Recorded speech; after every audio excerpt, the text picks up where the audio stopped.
Good morning everyone. आज का हमारा टॉपिक है factorization. Okay, factorization is the process of finding factors of a given expression. ठीक है, आपको कोई एक्सप्रेशन गिवन होगा, उसके अंदर से आपको फैक्टर्स फाइंड आउट करना है। अब ये फैक्टर्स डिफरेंट टाइप के हो सकते हैं। ठीक है, तो हम इन फैक्टर्स के ऊपर ही बात करते हैं। देखो, फैक्टर्स का यहाँ पे मतलब क्या हो सकता है, दोनों मान लो जितने भी आपको एक्सप्रेशन दे रखे हैं उनमें कॉमन हो सकता है। ठीक है, उसमें कॉमन वेरिएबल भी हो सकते हैं, उनमें कॉमन कांस्टेंट भी हो सकते हैं। ठीक है, फैक्टर में ये बात भी हो सकती है भी दोनों जो एक्सप्रेशन है वो किसी सेम नंबर से डिवाइड हो सकते हैं, तो वो भी उनका कॉमन हो सकता है, तो वो भी किस में काउंट होगा, फैक्टर्स के अंदर से। ठीक है, तो हम देखते हैं भी किस किस टाइप्स के फैक्टर हो सकते हैं। An algebraic expression 2x + 4y can be written as. देखो, इन दोनों में से कॉमन क्या आएगा, देखो यहाँ पे भी 2 है और इस 4 के अंदर भी 2 है, तो मैं यहाँ से 2 कॉमन ले लूँगा। 2 कॉमन लेते यहाँ तो क्या बचेगा, x, और जैसे यहाँ से 2 कॉमन लूँगा तो इस 4 को 2 से डिवाइड करना पड़ेगा। कॉमन लेने का मतलब होता है डिवाइड करना, तो डिवाइड करते यहाँ क्या बचेगा, 2y, तो ये क्या बचेगा, 2x + 2y। तो जो फैक्टर है इसके वो ये बन जाएगा। ठीक है, देखो डिफरेंट टाइप के फैक्टराइजेशन होते हैं, तो हम डिफरेंट टाइप के करते जाएंगे। सबसे पहले factorization using common factors. Step first, find the factors of the individual terms. पहले आपको इंडिविजुअल टर्म्स के फैक्टर फाइंड आउट करने हैं, मतलब दोनों की इंडिविजुअल टर्म में कोई कॉमन नंबर तो नहीं है। ठीक है, step second, find out the common factors between the term involving same as finding HCF। आपको देखना है कि दोनों में कॉमन टर्म तो कोई नहीं है, वो कॉमन लेना है। थर्ड है, the common factor would be one factor. जो कॉमन फैक्टर होगा वो वन फैक्टर होगा। Other factor would be the expression obtained by dividing by the common factor, और जो दूसरा फैक्टर होगा वो उस कॉमन फैक्टर से डिवाइड करने के बाद ऑब्टेंड होगा। ठीक है, जैसे कहता है resolve 9a² - 6a into factor. इसको फैक्टर में करना है, मतलब इन दोनों में कॉमन क्या है वो लेना है आपको। तो देखो 9a² को मैं ऐसे लिख सकता हूँ, 6a को ऐसे लिख सकता हूँ। अब देखो यहाँ 3 से कॉमन, यहाँ a से कॉमन। ठीक है, तो इन दोनों में कॉमन क्या आ जाएगा, 3a आ जाएगा। क्या आ जाएगा, 3a। जैसे मैं यहाँ से 3a कॉमन लूँगा, मतलब 3a को इससे डिवाइड करूँगा तो 3a तो ब्रैकेट में आ जाएगा। ठीक है, यहाँ क्या बचेगा, 3a, और माइनस यहाँ क्या बचेगा, 2। तो 9a² - 6a इजिकल टू क्या आ जाएगा, 3a - 2। फैक्टर का मतलब होता है इनमें से कॉमन लेना। देखो 9 और 6, इसको कौन डिवाइड करता है, 3, बाहर आ गया कॉमन। यहाँ पे a² है, यहाँ पे a⁴ है, तो दोनों में कॉमन a⁴ आएगी। अब जैसे ही इसमें से मैंने 3 कॉमन लिया तो यहाँ 3 बचेगा, एक a⁴ कॉमन ली तो एक a बचेगा, 3a बच गया। यहाँ से क्या लिया, 3 से डिवाइड करूँगा 6 को, तो क्या बचेगा, 2, a से a कैंसिल।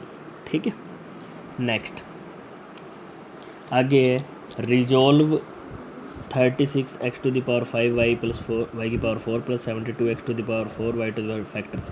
इसका मतलब इसमें भी आपको कॉमन लेना पड़ेगा। ठीक है, तो देखो यहाँ 36 है, 72 है, 36 इन दोनों को डिवाइड कर देगा तो सबसे पहले 36 कॉमन आएगा।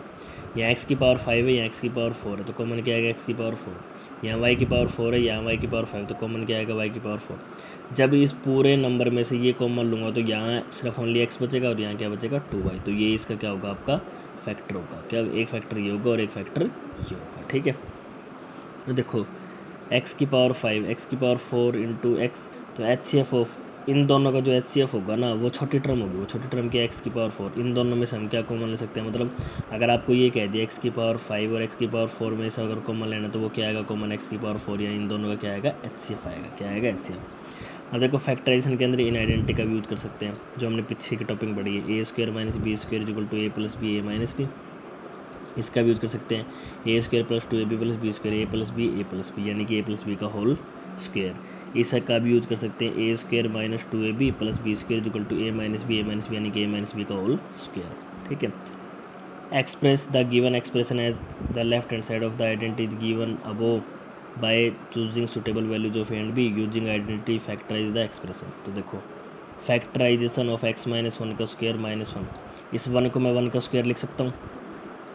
ये हो गया a² - b²। a की वैल्यू आपकी x - 1 है, b की वैल्यू क्या है आपकी 1 है, तो a² - b² क्या होता है, a प्लस में b a माइनस में b। तो a तो आपका x - 1 है और b प्लस है, तो a + b a - b, तो ये तो कट गया, x आ गया और ये x - 2। ठीक है, आ गया फैक्टराइज द फॉलोइंग। तो इनके अंदर से हम सबसे पहले x² - 9। ठीक है, मैं इस 9 को क्या लिख सकता हूँ, x² - 3 का स्क्वायर कौन सा फॉर्मूला लगेगा, a square minus b square क्या होता है, A plus b a minus b, तो यानी कि ए की वैल्यू एक्स है, बी की वैल्यू 3, तो एक्स प्लस 3x माइनस 3, ठीक है। P square minus 4 square, P square, इस 4 स्क्वायर को ऐसे लिख सकता हूँ, इसमें फॉर्मूला कौन सा लगेगा, वो ए स्क्वायर माइनस बी स्क्वायर का, ठीक है। तो क्या आएगा, P plus b a minus b, तो ये फॉर्मूला है, ए की वैल्यू पी है, बी की वैल्यू 2 है, तो क्या आएगा, पी प्लस 2 पी माइनस 2 आ गया, ठीक है। आगे बढ़ते हैं, आ जाओ यहाँ पे, ठीक है। थर्ड है एक्स माइनस वाई का स्क्वायर जेड स्क्वायर, तो ये a square minus b square, ए की value x minus y, b की वैल्यू क्या है आपकी जेड, तो क्या करेंगे, a plus b a minus b, तो ए तो पूरा एक्स माइनस वाई है, इसमें एक बार जेड को ऐड कर देंगे, एक बार जेड को सब्ट्रैक्ट कर देंगे। आगे ए प्लस बी का square minus c plus d का स्क्वायर, इस पूरे को ए मानना है, इस पूरे को बी मानना है, तो A square minus b square, ठीक है। तो आइडेंटिटी वही लगेगी इसके अंदर, तो क्या करेंगे, एक बार तो चारों को जोड़ देंगे, A plus B plus C plus D, एक बार ए प्लस बी माइनस इसको सब्ट्रैक्ट कर देंगे, तो ये आपका एक्सप्रेशन आ जाएगा। आगे एक्स की पावर 4 माइनस वाई की पावर, इसको एक्स स्क्वायर का स्क्वायर माइनस वाई स्क्वायर का square, x square plus y square, x square minus y square, ये कर देंगे। इसके बाद दोबारा इसमें लगेगा a square minus b square, यानी कि x minus y x plus y, ठीक है। अगेन हो गया, तो एक्स की पावर 4 माइनस वाई की पावर 4 का एक्सप्रेशन की होगा। आगे factorize the following, x square plus 12x plus 36, इनमें क्या होगा, ए प्लस बी के होल स्क्वायर वाली आइडेंटिटी लगेगी।